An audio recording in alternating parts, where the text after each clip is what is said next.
नमस्कार. तुम्हाला माहितीये का की वर्षातून असे काही खास दिवस येतात जे आपलं नशीब बदलण्याची ताकद ठेवतात. हो. आणि आज आपण अशाच एका अत्यंत शक्तिशाली दिवसाविषयी बोलणार आहोत. एक असा दिवस जो तुमच्या प्रत्येक प्रयत्नांना अक्षय फळ देऊ शकतो. चला तर मग बघूया काय आहे या सुवर्ण संधीचं रहस्य. जरा विचार करून बघा. एक असा दिवस ज्या दिवशी तुम्ही केलेली प्रत्येक गुंतवणूक, प्रत्येक प्रार्थना तुम्हाला असं फळ देईल जे कधीच संपणार नाही. काय कल्पनाच किती भारी वाटतेय ना. आणि गंमत म्हणजे ज्योतिषशास्त्रानुसार असा दिवस खरंच असतो. या खास दिवसाचं नाव आहे गुरुपुष्य अमृत योग. ऐकलं? अमृत आणि अक्षय हे शब्दच सांगतात की हा दिवस किती पॉवरफुल आहे. म्हणजे या दिवशी केलेल्या कामाचं फळ कधीच संपत नाही. आणि म्हणूनच तर या दिवसाला सगळ्या मुहूर्तांचा राजा म्हणतात. बरं, तर मग या दिवसामागे नक्की काय ज्योतिषीय रहस्य आहे? म्हणजे ही खगोलीय घटना इतकी स्पेशल का आहे? चला जरा खोलात शिरून बघूया. अगदी सोप्या भाषेत सांगायचं तर गुरुपुष्य योग म्हणजे काय? तर गुरुग्रह आणि पुष्य नक्षत्र यांचे एक स्पेशल कॉम्बिनेशन. जेव्हा ज्ञानाचा ग्रह म्हणजे गुरु पुष्य नक्षत्रात येतो ना, तेव्हा हा एक खूप दुर्मिळ आणि शुभ योग तयार होतो. आणि म्हणूनच म्हणतात की या दिवशी कोणतंही चांगलं काम करण्यासाठी वेगळा मुहूर्त बघायची गरजच नाही. आता बघा, या दोन्ही गोष्टी किती पॉवरफुल आहेत. एका बाजूला आहे गुरुग्रह म्हणजे नॉलेज, पैसा आणि योग्य मार्गदर्शन देणारा. आणि दुसऱ्या बाजूला आहे पुष्य नक्षत्र जे पोषण, ग्रोथ आणि स्टेबिलिटी देतं. म्हणजे बघा, हे दोन्हीही पॉझिटिव्ह एनर्जीचे जणू काही पॉवर हाऊस आहेत. आणि विचार करा, जेव्हा हे दोन पॉवर हाऊस एकत्र येतात तेव्हा काय होत असेल. त्यांची एनर्जी कित्येक पटींनी वाढते. या जबरदस्त कॉम्बिनेशनमुळे पैसा वाढतो, नशीब चमकतं आणि आयुष्यात एक स्थिरता येते. खरं सांगायचं तर हा दिवस म्हणजे पॉझिटिव्ह एनर्जीचा जणू महासागरच असतो.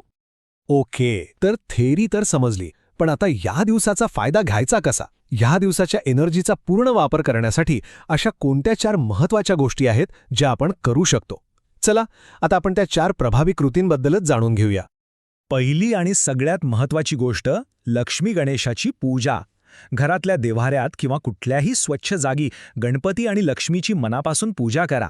असं मानलं जातं की यामुळे घरात पैसा येतो आणि आपल्या कामातले सगळे अडथळे दूर होतात. दुसरी गोष्ट आहे शॉपिंग. हो, खरेदी. या दिवशी सोनं, चांदी किंवा कोणतीही नवीन वस्तू विकत घेणं खूप शुभ मानतात. असं म्हणतात की या दिवशी केलेली खरेदी घरात अक्षय समृद्धी आणते. म्हणजे ती वस्तू किंवा त्यातून मिळणारं सुख हे वाढतच राहतं. तिसरी कृती आहे मंत्रजप. गुरुग्रहाचा बीज मंत्र आहे ओम भ्रीं बृहस्पते नमः. हा मंत्र फक्त 108 वेळा म्हणायचा. असं केल्याने करिअरमध्ये ग्रोथ होते आणि नशिबाची साथही मिळते. ऐकायला खूप सोपं वाटतं, पण हा उपाय खरंच खूप प्रभावी आहे. आणि चौथी गोष्ट आहे दानधर्म. या दिवशी पिवळ्या रंगाच्या वस्तू जसे की हळद, चणा डाळ किंवा केळी यांचं दान करा. याने केवळ पुण्यच नाही मिळत, तर आपल्या आजूबाजूला एक पॉझिटिव्ह एनर्जी तयार होते.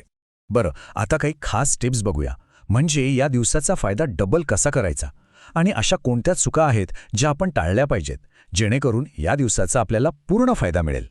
या दिवसाची पॉझिटिव्ह एनर्जी आणखी वाढवण्यासाठी एक खूप सोपं पण एकदम सिक्रेट असं रहस्य आहे. जाणून घ्यायचंय? चला तर मग सांगतोच. हे रहस्य अगदी सोपं आहे. या दिवशी पिवळ्या रंगाचे कपडे घाला आणि गुरुमंत्राचा जप करा. झालं. पिवळा रंग गुरुग्रहाचा आहे आणि असं केल्याने गुरुची कृपा मिळायला मदत होते असं मानलं जातं. आणि ह्या इतक्याशा सोप्या गोष्टीचा परिणाम खूप मोठा असू शकतो. आर्थिक परिस्थितीत एक मोठा पॉझिटिव्ह बदल घडून येऊ शकतो. त्यामुळे हा सोपा उपाय ट्राय करायला काहीच हरकत नाही.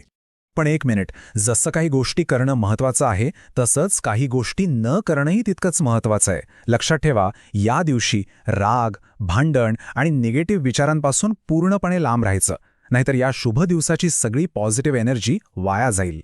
चला आता आपण या दिवसाच्या सगळ्यात शक्तिशाली विधीकडे येऊया. हा एक असा विधी आहे जो आयुष्यात खरा बदल घडवून आणण्यासाठी सगळ्यात जास्त प्रभावी मानला जातो. आणि हा विधीसुद्धा खूप सोपा आहे. बघा, स्टेप बाय स्टेप काय करायचं. सकाळी लवकर उठून अंघोळ करा. शक्य असेल तर पिवळे कपडे घाला. त्यानंतर गणपती आणि लक्ष्मीची पूजा करा.